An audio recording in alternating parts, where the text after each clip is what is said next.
तो गाइस कैसे हैं आप सब लोग। साइलेंट ब्लूम के एपिसोड 09 के साथ हाजिर हो। तो लास्ट एपिसोड के एंड पे हमने देखा था डिमोनिक कल्ट का यंग मास्टर वहां पर आता है। वहां पर आने के बाद सीधा जंप करते ऊपर ही आ जाता है। तो वहां पर आने के बाद जून से बात करने की कोशिश कर रहा था, लेकिन जून जो होती है उसे इग्नोर कर देती है और कहती है कि मैं तुमसे कोई बात नहीं करना चाहती। जब किसी के साथ वो लड़का जो होता है वहां पर साइड में बैठे हुए हमारे उनसियों की तरफ देखता और कहता है, आज जो तुम यहाँ पर अपने साथ किसी कंपेनियन को लेकर आई हो, ये कौन है? कहे तुम्हारा छोटा भाई है। तो वो उससे पूछता है कि तुम कौन हो। तो उनसियों जो होता है उसे अपने बारे में बताने लगता है। तो उसी के साथ जून उसे कहती है कि इसे बताने की जरूरत नहीं है, ऐसे ना ही अपना नाम बताना ना ही अपने बारे में बताना कि तुम कौन हो। तो इसी के साथ ही वो लड़का कहता है, अब तुम यहाँ पर मुझसे इतना भी क्या गुस्सा हो कि तुम यहाँ पर मुझे अपने बारे में बता नहीं सकती। और साथ ही उसे कहते हैं कि तुम्हें नहीं लगता कि तुम्हें पहले अपने बारे में बताना चाहिए। तो इसी के साथ ही वो लड़का जो होता है वो कहता है कि मैं स्विफ्ट ब्लेडेड थीफ हूँ, यानी कि मुझे यहाँ पर ये टाइटल दिया गया और मेरा नाम जियोक ऊ है। और जियोक ऊ का एक मतलब ये भी होता है कि मुझे सभी लोग यहाँ पर क्रिम्सन रेन भी कहते हैं। तो इसी के साथ ही उसे कहता है कि हालांकि तुम मुझसे काफी ज्यादा यंगर हो, लेकिन अगर तुम चाहो तो तुम यहाँ पर मुझे जियोक ऊ भी कह सकते हो, यहाँ पे क्रिम्सन रेन भी कह सकते हो।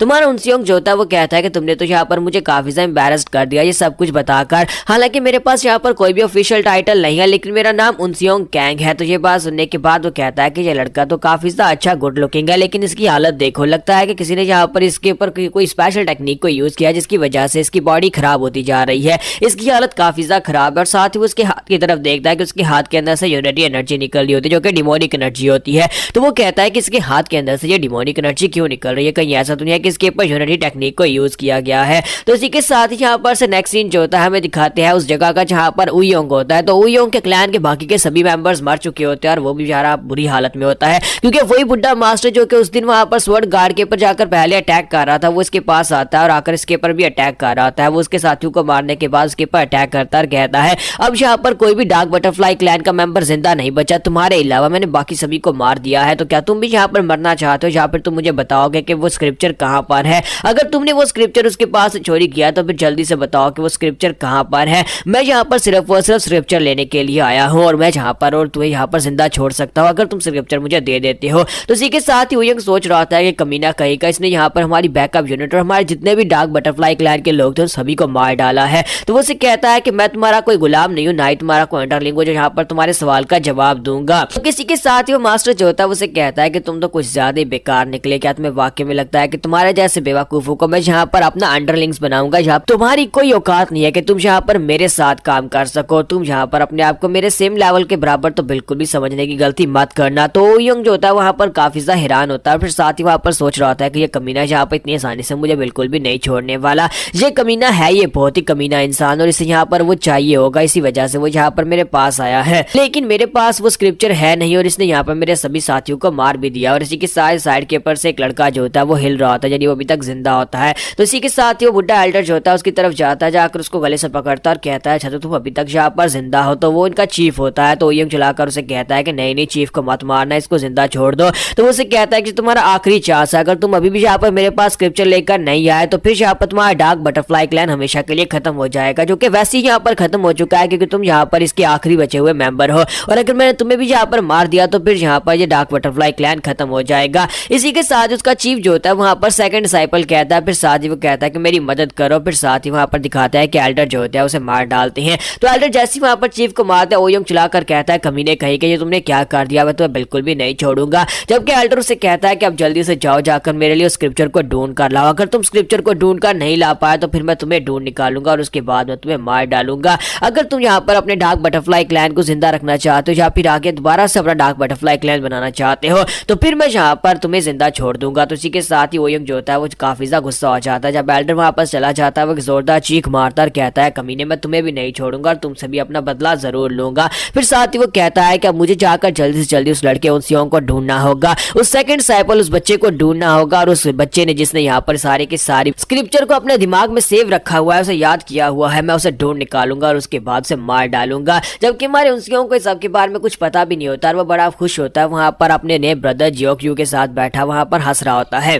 तो इसी के साथ ही थोड़ी देर बातें करने के बाद योगशु जो होता है वो उन सियोंग से कहता है कि मैंने यहाँ पर तुम्हारे हाथ की तरफ देखा, लगता है कि तुम्हारे हाथ को कुछ बीमारी लगी हुई है, तुम्हारा हाथ काफी ज्यादा खराब लग रहा है। तो वो उसे कहता है कि हाँ यहाँ पर ये काफी खराब लग रहा है। जब किसी के साथ ही हमारी जो नुतके वो उसे कहते हैं कि यहाँ पर कुछ भी मत बताना और यहाँ पर बताने का कोई फायदा भी नहीं है, किस जैसे कमीने इंसान को यहाँ पर बताकर तुम्हें क्या ही पता चलेगा। तो योगशु जो होता है उसकी बात सुनने के बाद मैं उन सियोंग से कहता है कि मुझे लगता है कि तुम्हें यहाँ पर इस गुस्से वाली चुड़ैल के साथ रहकर काफी ज्यादा मुश्किल आई होगी, क्योंकि यहाँ पर इसके साथ और इसके गुस्से को बर्दाश्त करना तो काफी ज्यादा मुश्किल है। तो हमारे जून चलाकर उसे कहती है अपनी बकवास बंद करो, तुम किसको यहाँ पर गुस्से वाली चुड़ैल कह रहे हो। और फिर साथ ही उसे कहती है कि तुम यहाँ पर एक कमीने इंसान और तुम्हें नहीं लगता कि तुम्हें इस जगह के ऊपर नहीं होना चाहिए। तो इस वक्त राइट के सेक्टर के बेस के ऊपर और राइट के सेक्टर के रेस्टोरेंट के अंदर हो, अगर यहाँ पर राइट के सेक्टर के लोग आ गए तो फिर तुम्हारे लिए बहुत ज्यादा दिक्कत हो जाएगी। तो जोकू से कहता है कि तुम्हें यहाँ पर मेरी कुछ ज्यादा परवाह हो रही है, अगर तुम्हें यहाँ पर इस बात से फर्क नहीं पड़ता तो फिर यहाँ पर मेरे बारे में क्यों फिक्र कर रही हो कि यहाँ पर अगर राइटियस लोग आ गए तो फिर मेरा क्या बनेगा।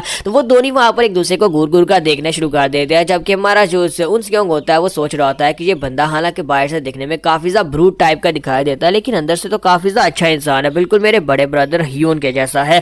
हियोन जैसे ही अभी मेरे साथ हंस के बात कर रहा है, मुझे लगता है ये काफी ज्यादा अच्छा इंसान है। इसके साथ ही वहां पर नीचे का सीन दिखाता है कि वहां पर नीचे एक डिमोनिक सेक्टर के लड़के को किक पड़ती है, जिससे वो उड़ता हुआ अंदर आकर गिरता है। वो उस रेस्टोरेंट के अंदर आकर गिरता है और सभी लोग कहता है कि ये क्या, ये अंदर कौन आकर गिरा है। तो उनमें से एक कहता है ये तो ब्लड हाउंड है, हो चांग का ब्लड हाउंड, जो कि डिमोनिक फैक्शन से है। तो वो लोग कहते हैं कि और उसके पीछे यहाँ पर कौन है, किसने यहाँ पर किक मारी है। तो वहां पर पीछे उन्हें दिखाते हैं कि वहां पर लोटस सेक्टर के डिसाइपल्स होते हैं, जो कि विर्चुअस लोटस सेक्टर यहाँ का सबसे पॉपुलर सेक्टर है, जो कि यहाँ पर राइटियस सेक्टर है। तो वो लोग वहां पर आते हैं और वहां पर आने के बाद उसका पीछा कर रहे होते हैं और उसे पीट रहे होते हैं। तो एक लड़का आगे बढ़ता जाकर उसके ऊपर अपना पाँव रखकर खड़ा हो जाता है और कहता है कि तुम्हारे जैसे क्योटिक फैक्शन के लोग, यानी कि अनऑर्थोडॉक्स फैक्शन के लोग कमीने यहाँ पर क्या कर रहे हैं। तुम्हें अच्छी तरह से पता होना चाहिए कि यहाँ पर अनऑर्थोडॉक्स फैक्शन के लोगों को इन्वाइट नहीं किया गया। और इसी के साथ ही एक जो होता है वहां पर ऊपर देखता है और कहता है कि वहां पर देखो एक और बैठा हुआ है, एक और कमीना डिमोनिक सेक्टर का वहां पर ऊपर बैठा हुआ है, वहां पर छुप कर बैठा हुआ है। लेकिन हमारा जो क्रिम्सन रेन होता है वो उनकी तरफ बिल्कुल भी देखता नहीं है, उनको इग्नोर कर देता है, जिसकी वजह से वो लड़का बहुत ज्यादा गुस्सा होता है और कहता है कि तुम्हारी हिम्मत कैसे भी यहाँ पर वर्चुअस लोटस सेक्टर को अवॉइड करने की,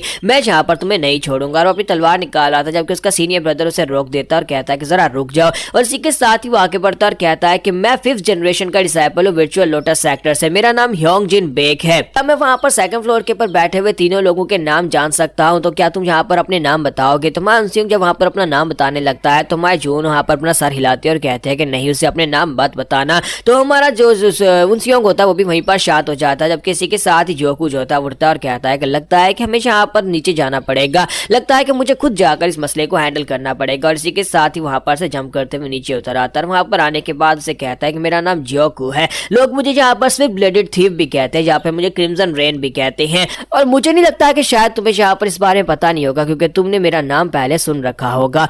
तो ह्योंग जिन उसकी बात सुनने के बाद उसे कहता है कि हाँ मैंने यहाँ पर तुम्हारा नाम सुन रखा है, लेकिन तुम्हें भी अच्छी तरह से पता होना चाहिए कि 15 दिनों के बाद यहाँ पर एक बहुत ही बड़ी कॉन्फ्रेंस स्टार्ट होने वाली है, जिसमें राइटियस सेक्टर के लोगों को इनवाइट किया गया है। राइटियस सेक्टर्स के अलावा यहाँ पर कोई भी क्योटिक फैक्शन, अनऑर्थोडॉक्स फैक्शन या फिर डिमोनिक फैक्शन का कोई बंदा भी यहाँ पर नहीं होना चाहिए। हमें यहाँ पर क्लियर ऑर्डर्स मिले, इसलिए यहाँ पर तुम्हें निकालने के लिए आए हैं, या तो तुम चुपचाप यहाँ पर चले जाओ या फिर हम तुम्हें यहाँ पर से निकालेंगे। तो यहाँ पर हमारी एपिसोड 09 का एंड करेंगे और नेक्स्ट एपिसोड में देखेंगे क्या यहाँ पर फाइट होने वाली है।